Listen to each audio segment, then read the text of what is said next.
Assalamualaikum warahmatullahi wabarakatuh, teman-teman yang dirahmati Allah.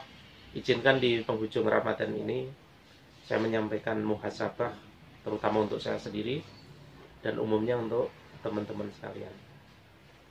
Teman-teman yang dirahmati Allah, Ramadan ini adalah latihan yang Allah berikan bagi kita. Di dalam bulan Ramadan, Allah sudah plot bahwa kita akan menjalani sebulan, 29 atau 30 hari. Di dalam waktu sebulan itu kita diberi kesempatan untuk memaksimalkan dengan amal-amal soleh. Di dalam sebulan itu dibagi 10 hari pertama, 10 hari kedua, 10 hari ketiga. Di mana memasuki 10 hari ketiga, kita dituntut untuk lebih memaksimalkan lagi. Kenapa? Karena menjelang akhir, menjelang selesai Ramadan. Inilah latihan yang Allah berikan bagi kita. Di dalam latihan itu Allah jelas memberikan rentang waktu yang terukur.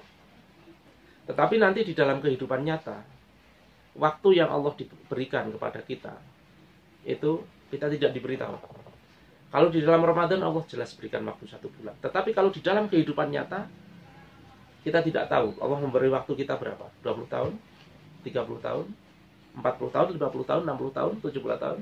Gak ada yang tahu. Kalau di bulan Ramadan kita tahu kapan memasuki 10 hari pertama, kapan memasuki 10 hari kedua, kapan memasuki 10 hari terakhir, di mana kita harus memaksimalkan itu semua. Tetapi di dalam kehidupan nyata kita tidak tahu. Apakah di usia 20 itu kita memasuki fase-fase terakhir kehidupan kita? Apakah di usia 30 itu kita memasuki fase-fase terakhir kehidupan kita? Tidak ada yang tahu, karena kita tidak tahu kapan kita mati. Oleh karena itu, kalau kita di bulan Ramadan ini bisa memaksimalkan di hari-hari yang 30 itu atau 29 itu, maka besar harapannya bahwa di dalam kehidupan nyata kita bisa memaksimalkan seluruh waktu yang Allah berikan, karena pada dasarnya kita tidak tahu kapan kehidupan kita berakhir. Maka Allah berfirman, A'udzubillahi minasyaitonir rajim, wal 'asr. Innal insana lafi khusr illal ladzina amanu wa amilus sholihat wa tawasau bil haq wa tawasau bis sabr.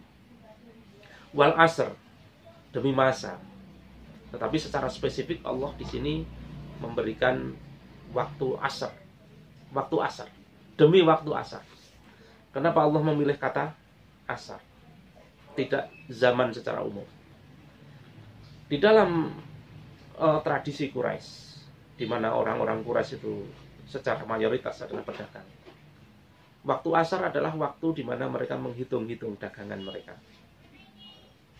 Orang yang pergi membawa modal 100 dinar, kemudian pulang membawa harta 120 dinar, maka dia dikatakan beruntung.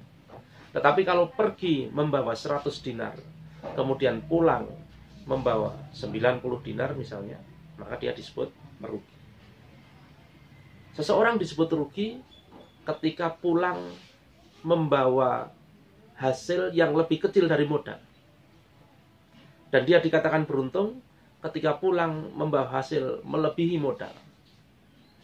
Maka Allah sebutkan di sini bahwa Allah memberikan modal kepada kita semua manusia dalam bentuk waktu. Waktu ini adalah modal kita. Dengan waktu itulah kita bisa mendulang pahala. Tetapi dengan waktu itulah kita juga bisa sia-sia. Dan waktu ini rahasia. Waktu yang Allah berikan kepada kita ini rahasia. Tidak ada yang tahu. Apakah saya ini akan berakhir di usia 45, di usia 50, atau teman-teman akan berakhir di usia 30? Tidak ada yang tahu. Tetapi dengan waktu yang berapapun yang Allah berikan itu, harapannya kita kembali kepada Allah dengan membawa pahala yang lebih besar dari apa yang Allah berikan. Kalau Allah berikan 60 tahun kepada kita, harapannya kita membawa pulang pahala lebih dari 60 tahun nilainya. Itu yang disebut beruntung. Tetapi kalau kita diberi umur 60 tahun, tetapi kemudian pahala yang kita bawa tidak sebanding dengan usia 60 tahun itu, maka itu disebut merugi. Maka bagaimana cara untuk tidak merugi? illal ladzina amanu. Semua orang itu merugi kecuali yang beriman. Dia beriman, maka dia tidak merugi. Tetapi apakah cukup beriman? Ternyata tidak. Ayatnya belum selesai. Wa amilus sholihat, dan beramal soleh. Amal soleh ini adalah konsekuensi dari iman. Konsekuensi kita percaya kepada Allah, konsekuensi tauhid kita adalah amal soleh. Amal soleh itu apa? Perbuatan kita senantiasa mengikuti syariat Allah. Itu yang disebut amal soleh. Baik itu dalam ibadah, dalam muamalah, dalam akhlak, dalam apapun. Itulah amal soleh. Illal ladzina amanu wa amilus sholih wa tawasau bil haqq. Apakah orang yang beriman dan beramal soleh masih merugi? Bisa jadi iya, bisa jadi merugi. Kenapa? Karena amal soleh secara umum yang kita lakukan itu ya paling mentok itu di usia kita. Kita diberi usia 60, maka amal soleh kita paling mentok ya 60. Tetapi dengan watawasau bil haq, watawasau bil haq ini artinya adalah berdakwah. Dengan berdakwah, pahala yang kita bawa bisa jadi lebih dari 60 tahun. Mengapa bisa demikian? Karena ini terkait dengan ilmu yang bermanfaat. Seperti hadis Rasul, idza matal insan in qata'at amaluhu illa min salatin. Idza matal insan, apabila mati manusia, in qata'at amaluhu, terputuslah amalnya. Dia tidak bisa lagi beramal. Illa min salatin, kecuali 3 perkara. Shadaqatin jariyatin, dalam hal ini adalah wakaf. Mewakafkan harta yang itu manfaatnya bisa terus dirasakan umat sampai bertahun-tahun, sampai setelah kita mati pun dia bisa masih membawa manfaat. Itulah shadaqatin jariyatin. Kalau sedekah jariah kita tidak bisa, masih bisa. Au ilmun yuntafa'u bihi, atau memberikan amal yang, atau memberikan ilmu yang bermanfaat. Ilmu yang bermanfaat itu apa? Misalnya ini, saya memberi ilmu dagang kepada teman-teman. Kira-kira bermanfaat atau tidak? Bisa jadi manfaat, bisa jadi tidak.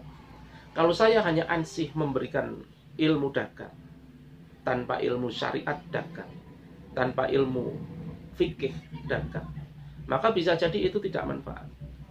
Karena dagang yang dia lakukan bukan membawa pahala, tetapi membawa dosa. Modalnya riba lah, ghoban fahisi lah, akad-akadnya keliru, dan lain sebagainya. Tetapi kalau saya memberi ilmu dagang sekaligus memberi fikihnya, artinya apa? Memberi ilmu agamanya, maka ilmu dagang itu menjadi ilmu yang bermanfaat. Nah, inilah yang disebut ilmu yang bermanfaat. Dan semua ilmu itu akan bermanfaat ketika dilandasi dengan ilmu agama. Ilmu apapun akan menjadi tidak bermanfaat kalau tidak dilandasi ilmu agama. Tetapi dengan ilmu agama semua menjadi bermanfaat. Inilah watawasau bil haq, menyerukan al-haq, menyerukan ilmu yang bermanfaat. Kemudian awalatin sholihin, kalau yang di dalam hadis itu, anak yang soleh. Senantiasa anak yang soleh yang masih hidup ketika kita sudah mati akan senantiasa mengirimkan pahala-pahala kepada kita. Dan masih ada lagi di dalam surat Al-Asr, illal ladzina amanu wa amilus sholihat wa tawassaw bil haq. Dan yang terakhir, apakah ini sudah beruntung? Belum. Wa tawassaw bis sabr, dan saling menyeru di dalam kesabaran. Teman-teman yang dirahmati Allah, di dalam beriman kita perlu bersabar. Di dalam beramal soleh kita perlu bersabar. Bangun pagi, bangun dini hari, itu harus dengan kesabaran. Melaksanakan ibadah itu harus dengan kesabaran. Apalagi watawasau bil haq, dakwah ini harus super dengan kesabaran. Teman-teman pasti tahu, jika kita mendakwahkan al-haq, itu pasti akan ditentang oleh al-batil.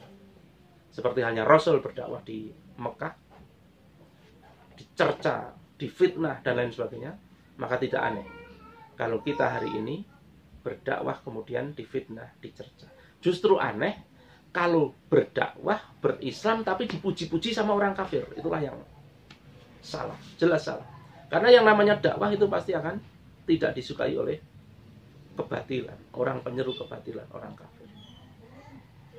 Jadi apa yang kita lakukan di dalam bulan Ramadan ini, melatih kehidupan kita secara keseluruhan, memanfaatkan waktu yang di dalam Ramadan itu jelas 1 bulan, tapi di dalam kehidupan nyata kita tidak pasti. Kalau di dalam Ramadan yang sudah pasti waktunya saja kita tidak bisa memaksimalkan waktu-waktu itu, maka apalagi di dalam kehidupan nyata kita. Semoga Ramadan kali ini memberi pelajaran bagi kita, memberi hikmah bagi kita, sehingga kehidupan kita lebih baik, sehingga ketakwaan kita meningkat. Matur nuwun. Assalamualaikum warahmatullahi wabarakatuh.